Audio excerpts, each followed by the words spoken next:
Good morning, students. Good morning, ma'am. Good morning, everyone. Okay. Good morning, ma'am. Good morning. Good morning, all of you. Students, हमने last lecture के अंदर physical and chemical change को complete कर लिया था कि physical change क्या होता है। हाँ, good morning all of you. ठीक है, फिजिकल एंड केमिकल चेंज को हमने कंप्लीट कर लिया था। आज की क्लास में हम पढ़ेंगे रिएक्टिविटी सीरीज। दैट मीन्स हमारे पास कुछ मेटल्स हैं, उनकी रिएक्टिविटी को देखेंगे कि इनमें से कौन सी मेटल सबसे ज्यादा मोर रिएक्टिव है, सबसे ज्यादा क्रियाशील है। ठीक है, तो उनके लिए हमें मेटल्स के बारे में पता होना चाहिए कि मेटल्स क्या होती है। यस मैम, क्या हमारे कुछ दिनों में एग्जाम्स स्टार्ट हो रहे हैं क्या ऑनलाइन? यस 15 के बाद आप लोगों की कभी भी ऑनलाइन टेस्ट हो सकता है। ठीक है, पेपर बन चुके हैं, सिलेबस आप लोगों को जो पढ़ा दिया है मैंने वो आप लोगों को सारा सिलेबस है और उसी में से आप लोगों के एग्जाम में आएंगे। ठीक है, तो आप लोग पूरी तरह से प्रिपरेशन करके रखो। जो भी आप लोगों को टॉपिक पढ़ा दिए हैं, क्वेश्चन आंसर्स तो करवाए नहीं। जो मैंने नोट्स लिखवाए हैं ओनली उन्हीं में से आएंगे। ठीक है, जो मैंने आप लोगों को नोटबुक में ओबीटी क्वेश्चन है, नोट्स है, ओनली वो ही आएंगे, उनके अलावा कुछ भी नहीं आएगा। शिलो, कैमरा ऑफ करो।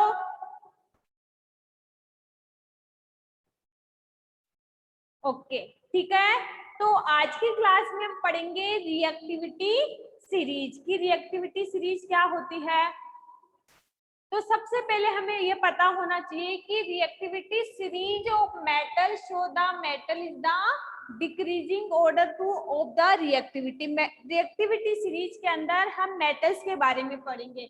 मेटल्स के अंदर हम ले सकते हैं पोटेशियम को भी ले सकते हैं, सोडियम को ले सकते हैं, मैग्नीशियम को ले सकते हैं, एल्यूमिनियम को ले सकते हैं। ये सभी क्या है, मेटल्स हैं। ठीक है, इन मेटल्स को हम रिएक्टिविटी सीरीज में किस प्रकार से देखेंगे और देखेंगे कि इनमें से सबसे ज्यादा मोर रिएक्टिव कौन सी है और लेस रिएक्टिव कौन सी है। दैट मीन्स सबसे ज्यादा क्रियाशील कौन सी मेटल्स है और कम क्रियाशील मेटल्स कौन सी है। तो एक बार आप लोग डेफिनेशन देख लो। तो reactivity series of metal show the metal decreasing order they the reactivity. हम मेटल को उसकी रिएक्टिविटी के आधार पर क्या करेंगे, डिक्रीजिंग ऑर्डर में टाइप करेंगे। ठीक है, इसके बाद देखो metals on the top of reactivity series are most reactive. अगर जो मेटल टॉप पे हो, सबसे ऊपर हो, वो कौन सी मेटल होगी, more reactive metal. That means हमें सबको पता है, जो स्टूडेंट्स की बात कर लो या किसी भी चीज की बात कर लो, जो टॉप पे होता है, जो सबसे ऊपर होता है वो हमेशा टॉप रहता है। जब भी तो वो टॉप पे रहता है तो टॉप पे आने वाली जो भी मेटल्स है वो ज्यादा मोर रिएक्टिव होती है। वाइल जबकि 8 bottom are the least reactive, जबकि जो बॉटम जो नीचे आने वाली जो मेटल्स है वो लेस रिएक्टिव होती है। तो मैंने ओनली ये बताया है आप लोगों को कि मेरे पास ये मेटल्स है, ध्यान से समझना। मेटल्स है, मेटल्स को अगर मैंने टॉप पे रखा, ठीक है, टॉप पे मतलब ऊपर रखा, तो कौन सी मेटल हुई, मोर रिएक्टिव। अगर उन्हीं मेटल में से मैंने कुछ मेटल्स को कहाँ रखा, बॉटम पे, नीचे, तो वो क्या होगी, लेस रिएक्टिव। ठीक है, तो हमारे पास कुछ मेटल्स हैं, उनको हम डिफाइन करेंगे कि इनमें से कौन सी मेटल्स तो मोर रिएक्टिव है और कौन सी मेटल्स लेस रिएक्टिव है। ओके, यहाँ तक समझ में आ गया, ये डेफिनेशन समझ में आ गया आप लोगों को कि हमारे पास कुछ मेटल्स हैं, उन मेटल्स में से कुछ मेटल्स तो मोर रिएक्टिव हैं और कुछ लेस रिएक्टिव है। और फिर बोलोगे मैम हम कैसे पहचानेंगे कि इनमें से ये मोस्ट रिएक्टिव है या लेस रिएक्टिव है। तो हमें पता है जो ऊपर आएगी वो मोर रिएक्टिव और जो नीचे आएगी वो लेस रिएक्टिव। ठीक है, तो हम उन मेटल्स की बात करते हैं जो क्या है, मोस्ट रिएक्टिव। तो सबसे पहले हम मेटल्स को लिखेंगे। तो रिएक्टिविटी सीरीज ऑफ मेटल देखो,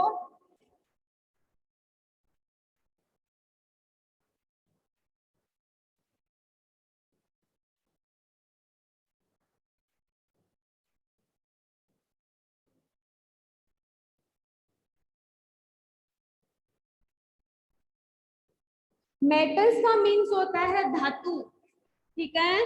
तो धातु की अभिक्रियाशील श्रृंखला, इसका मीन्स हुआ।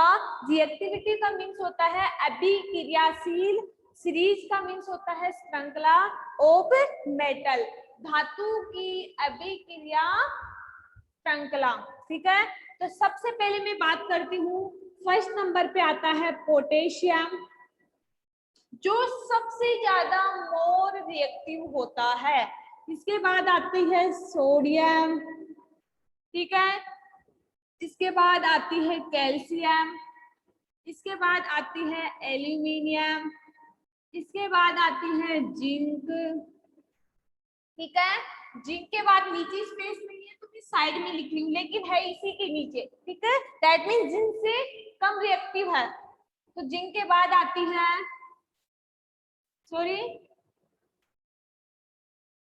आयरन,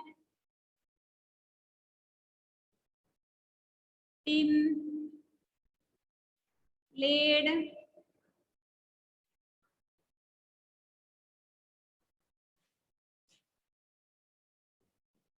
कॉपर, मरकरी, ठीक है। मरकरी के बाद बात करूं मैं आर्सेनिक,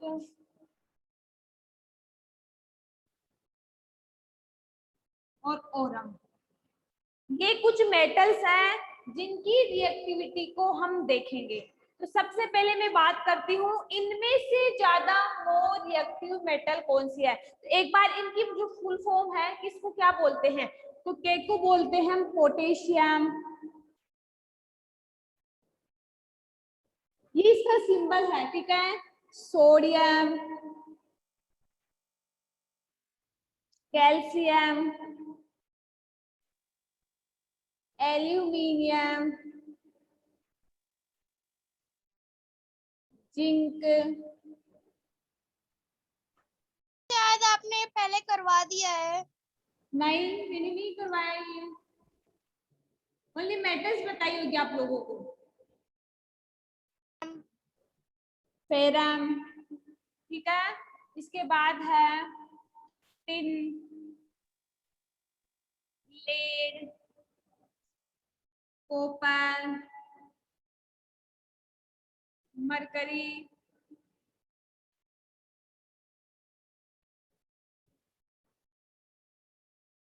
सिल्वर और गोल्ड। ये कुछ मेटल है, तो ध्यान से समझना आप लोग। ये कुछ मेटल्स हैं जिनको हम डिफाइन करेंगे कि इनमें से मोर रिएक्टिव कौन सी है और लेस रिएक्टिव मेटल्स कौन सी है। तो देखो, सबसे पहले कौन सी मेटल आ रही है, पोटेशियम। फर्स्ट नंबर पे जो मेटल आ रही है पोटेशियम आ रही है। और हमें पता है मोस्ट रिएक्टिव का मीन्स होता है जो कहाँ पे हो, टॉप पे हो, जो सबसे ऊपर हो वो ऑटोमेटिक की कौन सी होगी, मोर रिएक्टिव मेटल, ठीक है। तो पोटेशियम सबसे ज्यादा मोर रिएक्टिव है। तो हम बात करें कि हम नीचे से ऊपर जाते हैं, देखो आप लोगों को डिक्रीजिंग, ठीक है, और इंक्रीजिंग दोनों ऑर्डर आते होंगे। डिक्रीजिंग का मीन्स होता है कि छोटी से बड़ी में जाना या बड़ी से छोटी में जाना। डिक्रीजिंग का मीन्स होता है बड़ी से छोटी में जाना। और इंक्रीजिंग का मीन्स होता है छोटी से बड़ी में जाना। देखो बताती हूँ आप लोगों को इंक्रीजिंग और डिक्रीजिंग ऑर्डर एक बार। इसका मीन्स होता है इंक्रीज होना, बढ़ना। तो बढ़ने के लिए हम किस में जाएंगे, छोटे से बड़े में या बड़े से छोटे में, साल भी बताना। बड़े में, छोटे से बड़े में। जब हमें बढ़ना है, हमें आगे जाना है, तो छोटे से ही तो शुरुआत करेंगे, छोटे से। ऐसे तो है नहीं कि बड़े से आके नीचे आके गिरेंगे, नहीं।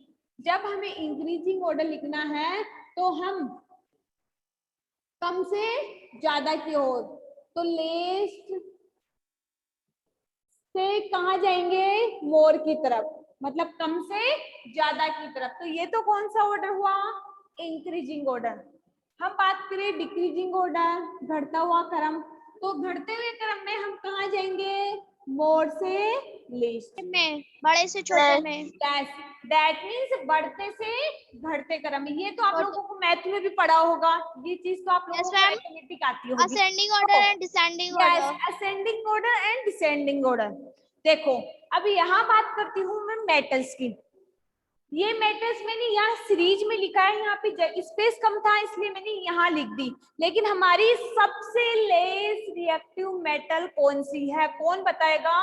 इन मेटल में सबसे लीस्ट रिएक्टिव मेटल कौन सी है? Ma'am AV gold. Very ma'am good, AV gold. Yes, AU gold. जो गोल्ड है वो हमारी सबसे रिएक्टिव मेटल है। तो हमें ये पूछे मैम ये मरकरी क्या कौन सा मेटल होता है? कौन सा? मैम मरकरी कौन सा मेटल होता है? मरकरी मेटल है, धातु है। मरकरी में हम बात करते हैं किसमें आता है ये? इससे हम विभिन्न प्रकार के उपकरण बना सकते हैं। जो सिल्वर है, मरकरी है, मरकरी उसमें आता है। ये नहीं आता क्या? जो अपन जिसमें मसाला वगैरह पीसते हैं उसमें भी मिक्सर्स आता है Yes, मरकरी का, ma'am. ठीक है? Yes, ma'am. तो उसमें आता है, ये मिक्सर्स होते हैं मेटल्स के, ठीक है? इसके बाद आयरन जानते हो, लोहा, टिन भी उसी में आता है, लेड वो भी उसी में आता है, कॉपर, ये सारी मेटल्स है, सोडियम, पोटेशियम। लेकिन इनमें से कुछ मेटल्स तो ऐसी हैं जिनको हम नाइफ की सहायता से भी कट कर सकते हैं, वो भी आप लोगों को अभी बताऊंगी। वैसे आपके सिलेबस में नहीं था लेकिन फिर भी मैं आप मोर लोगों को रिएक्टिव तो पोटेशियम है ना? देखो सबसे लास्ट वाली मेटल कौन सी है? Gold, AV gold.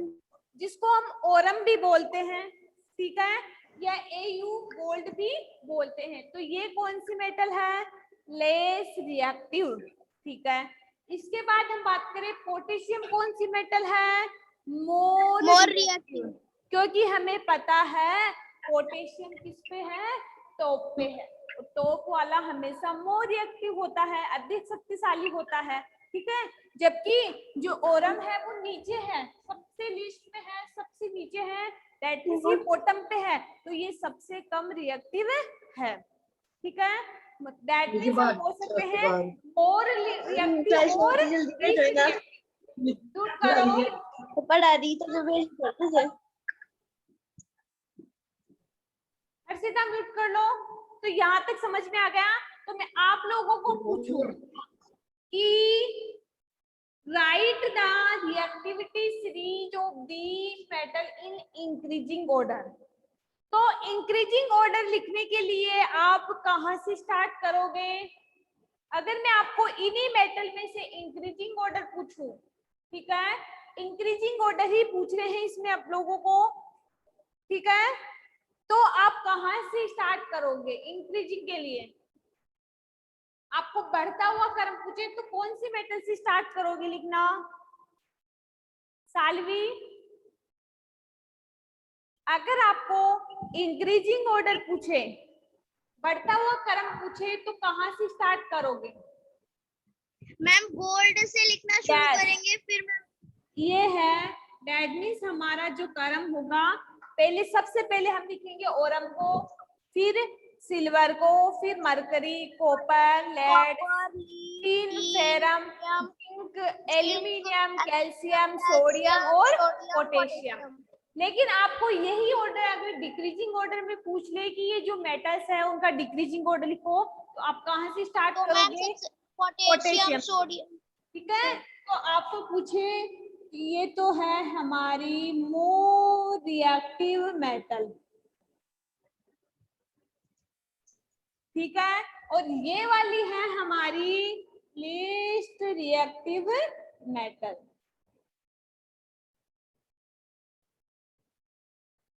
ये हमारी है मोर रिएक्टिव मेटल और ये वाली है हमारी लीस्ट रिएक्टिव मेटल।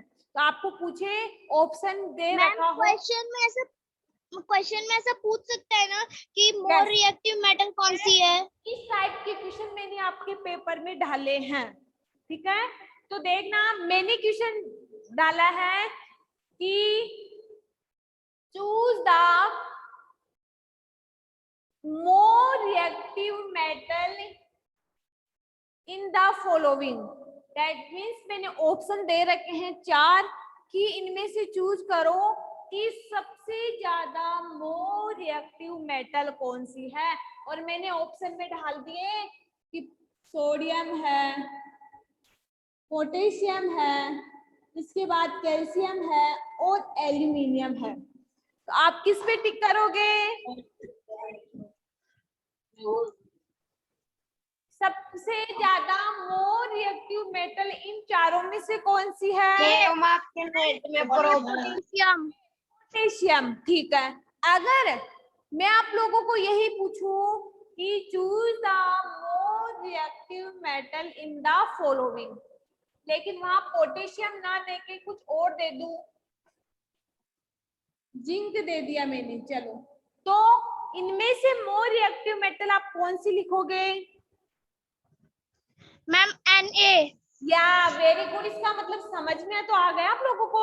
अगर ऑप्शन में हमें पूछे कि मोर रिएक्टिव, हमें तो मोर रिएक्टिव बताना है। अगर ऑप्शन में पोटेशियम ना हो तो हम सोडियम पे लगाएंगे, अगर सोडियम ना हो तो कैल्शियम पे लगाएंगे, कैल्शियम ना हो तो एल्यूमिनियम, क्योंकि ये भी तो मोर रिएक्टिव तो है ही ना, लेकिन इससे कम Yes, रिएक्टिव है। लेकिन हमें तो रिएक्टिव मेटल देखना है। और ऐसे ही मैं बोलूं आपको, choose the less reactive metal in the following. तो लेस के लिए आप लोग ओरम या फिर एजी, और मरकरी, ठीक है। तो समझ में आ गए, इस प्रकार के क्वेश्चन आप लोग कर सकते हो ना? यस या no? Yes ma'am. Okay, Yes, ma'am. आपको रिएक्टिविटी सीरीज समझ में आ गई ना? ये मेटल्स आप लोगों को एक बार याद करने पड़ेंगे, ठीक है, कि फर्स्ट नंबर पे। और मैम ऑर्डर वाइज ही याद करने हैं इसको? बिल्कुल ऑर्डर वाइज याद करोगे। अगर ऑर्डर वाइज याद नहीं करोगे तो आप फिर जो आपके ऑप्शन वाले क्वेश्चन आएंगे उसमें कैसे ट्रिक करोगे कि एल्यूमिनियम मोर रिएक्टिव है या जिंक है, इन दोनों में से मोर रिएक्टिव तो पहले एल्यूमिनियम ही आएगा ना। तो आप लोगों को सीरीज वाइज ही याद करना है इनको। यहाँ तक क्लियर? किसी स्टूडेंट को कुछ प्रॉब्लम? यहाँ में ओके, ठीक है। अब हम चलते हैं आगे। इस पे एक छोटा सा टॉपिक है डीकम्पोजिशन, और डीकम्पोजिशन का मीन्स क्या होता है? एक तो होता है डीकम्पोज्ड, जब हमारे घर में कोई वस्तु ज्यादा दिनों तक रह जाती है, जैसे बात करें हम वेजिटेबल्स और फ्रूट्स की, तो अगर वो थोड़े ज्यादा समय तक हमारे घर में रह जाए तो वो क्या हो जाती है? डीकम्पोज्ड हो जाती है, हो जाती है, टूटन हो जाती है, खराब सड़ जाती है, ठीक है। सड़। तो हम बोलते हैं डीकम्पोजिशन। तो आप लोगों को मैं एक शब्द है डीकम्पोजिशन, उसका मीन्स बताती हूँ कि डीकम्पोजिशन क्या होता है।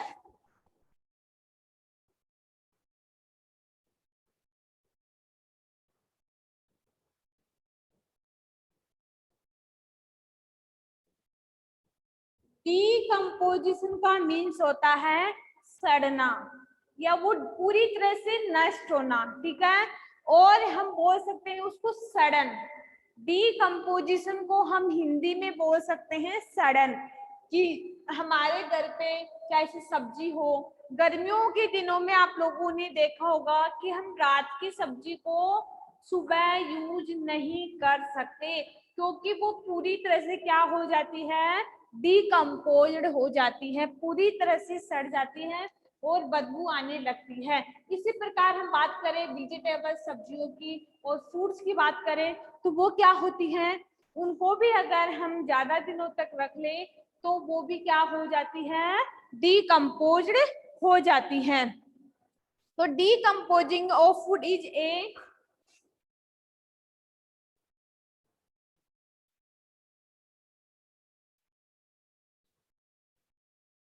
फूड ए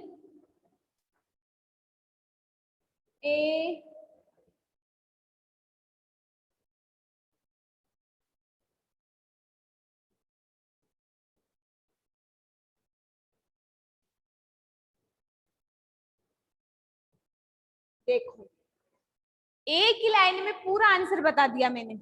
या हम बोल सकते हैं नॉन रिवर्सिबल, इरिवर्सिबल भी बोल सकते हो, या आप बोल सकते हो नॉन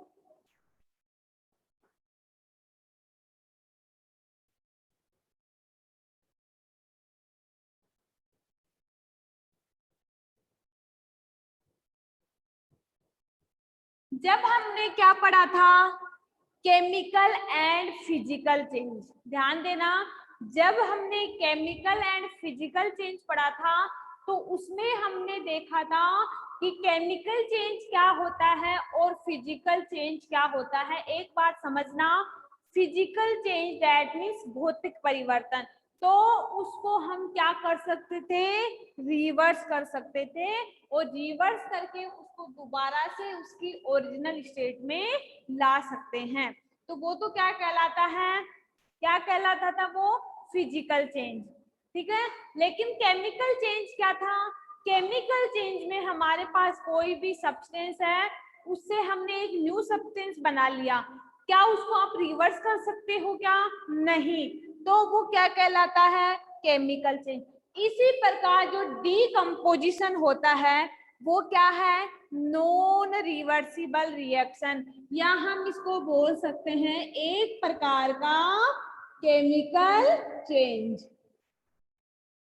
ये बताना मुझे कि आप कोई भी आपके पास सड़ी हुई सब्जी हो या फिर खाना हो या फिर बात करें वेजिटेबल्स हो या फ्रूट्स हो, क्या आप उसको फ्रेश फूड में वापिस से कन्वर्ट कर सकते हो क्या, नहीं, नहीं कर सकते ना।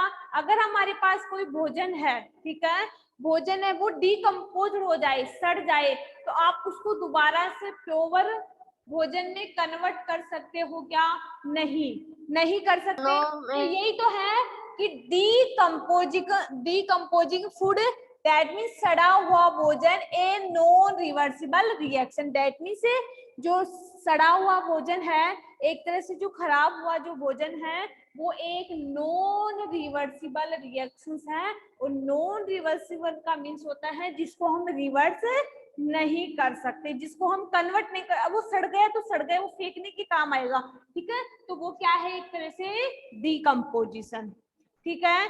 और इसी प्रकार आप एग्जांपल ले सकते हो इसमें, ठीक है, फूड्स, ठीक है, रूटन फूड एक्सेट्रा, वो भी क्या है, एक प्रकार की नॉन रिवर्सिबल रिएक्शन है। तो समझ में आ गए डीकम्पोजिशन का मीन्स क्या होता है। तो इतना ही ध्यान रखना कि डीकम्पोजिशन का मीन्स होता है कि हमारे पास जो भोजन है वो डीकम्पोज हो जाए तो उसको हम दोबारा से रिवर्स नहीं कर सकते, दैट मीन्स वो क्या होगा, नॉन रिवर्सिबल होगा, उसी को हम क्या बोलते हैं, डीकम्पोजिशन। यहाँ तक क्लियर, यस या नो, डीकम्पोजिशन का मीन समझ में आ गया। Yes ma'am, Salvi, yes ma'am आ गया। ओके। इसके बाद एक और 2 लाइन का टॉपिक है आपका क्रिस्टलाइजेशन, समझना। क्रिस्टलाइजेशन का मीन्स होता है क्रिस्टलीकरण, जिसको हम बोलते हैं हिंदी के अंदर, और उसमें क्या होते हैं, उसमें एक सॉल्यूशन होता है जिससे हम क्या करते हैं, प्योर क्रिस्टल ऑब्टेन्ड करते हैं। तो एक छोटा सा 2 लाइन का टॉपिक है,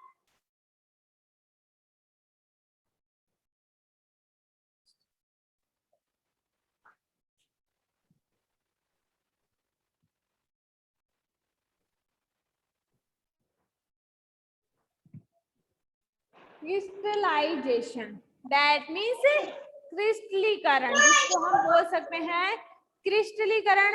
और उसमें क्या होता है, देखो,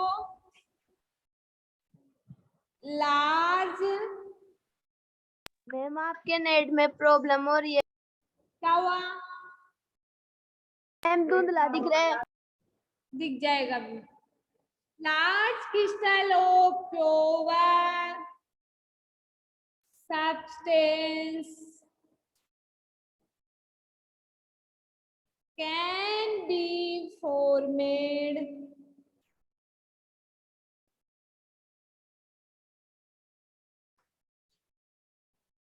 from their solution.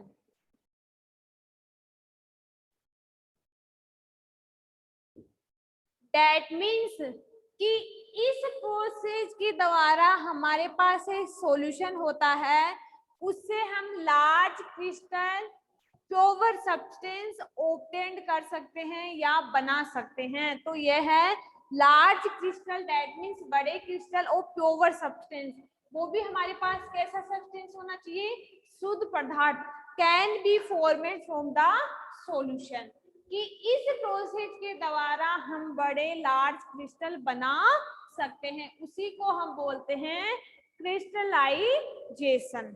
ठीक है, और इसी प्रोसेस को हम क्रिस्टलाइजेशन कहते हैं।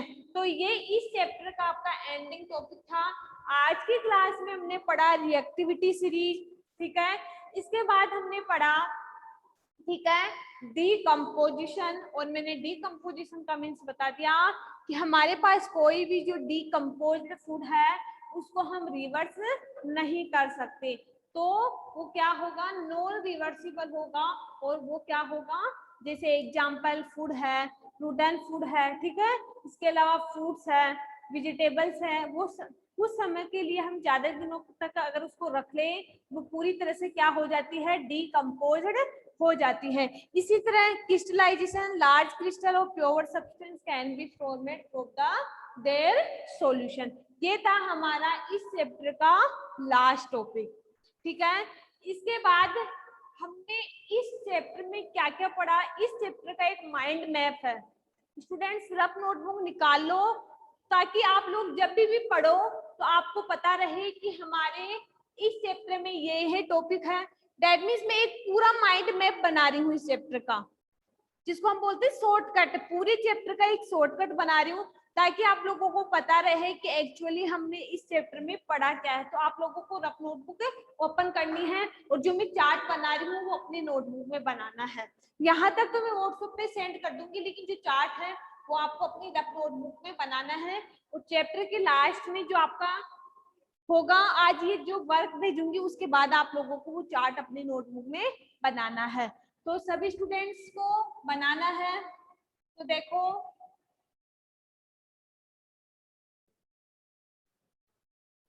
इस चैप्टर में हमने चेंज के बारे में पढ़ा,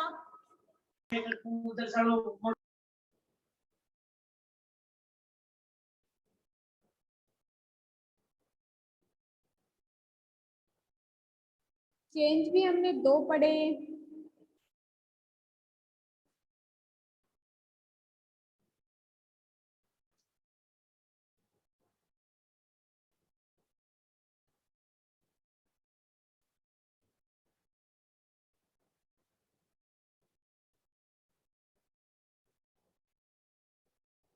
फिजिकल,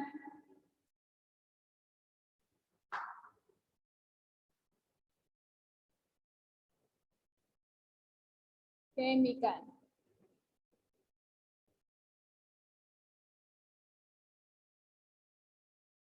फिजिकल चेंज में क्या होता है,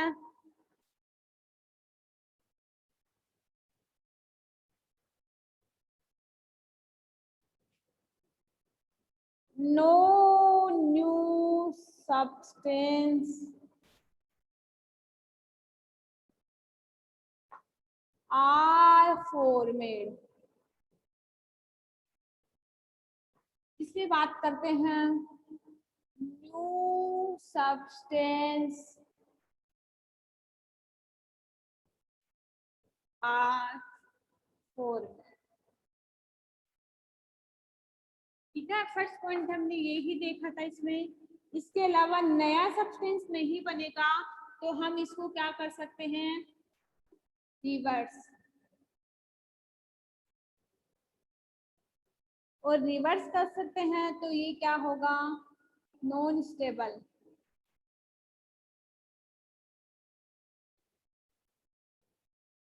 ठीक है। और इसके अलावा हमने एग्जांपल लिया है इसमें मेल्टिंग ऑफ आइस। अगर नया सब्सटेंस बनेगा जो उसको हम नॉन रिवर्सिबल या बोल सकते हैं इरिवर्सिबल, और इरिवर्सिबल होगा तो बनने वाला प्रोडक्ट क्या होगा, स्टेबल, ठीक है। और एग्जाम्पल है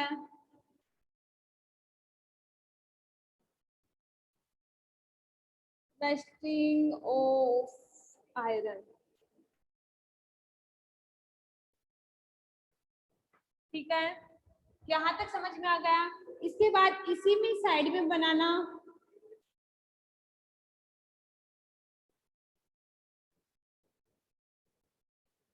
टाइप्स ऑफ केमिकल रिएक्शंस। उसमें हमने फर्स्ट पढ़ा था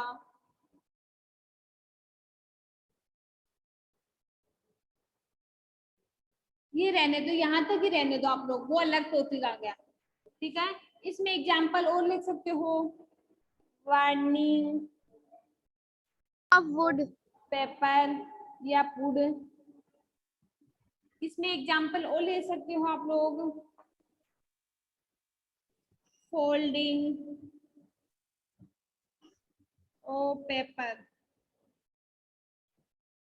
इसके अलावा मैंने और एग्जाम्पल बताए हैं। तो देखो हमने एक चार्ट में पूरा केमिकल और फिजिकल की केमिकल चेंज होता है, उसमें कोई नया सब्सटेंस नहीं बनता। यस मैम नो स्टेबल, और स्टेबल का मतलब क्या होता है? नॉन स्टेबल का मीन्स होता है कि इसका कोई स्थायित्व नहीं होता है, ये परमानेंट नहीं होता, टेम्परेरी होता है, जिसको हम कभी भी तोड़ फोड़ सकते हैं। और तोड़ फोड़ का मीन्स होता है कि कभी मैंने आइस से वाटर बना लिया, कभी वाटर से आइस बना ली, कभी उससे वेपर बना लिया।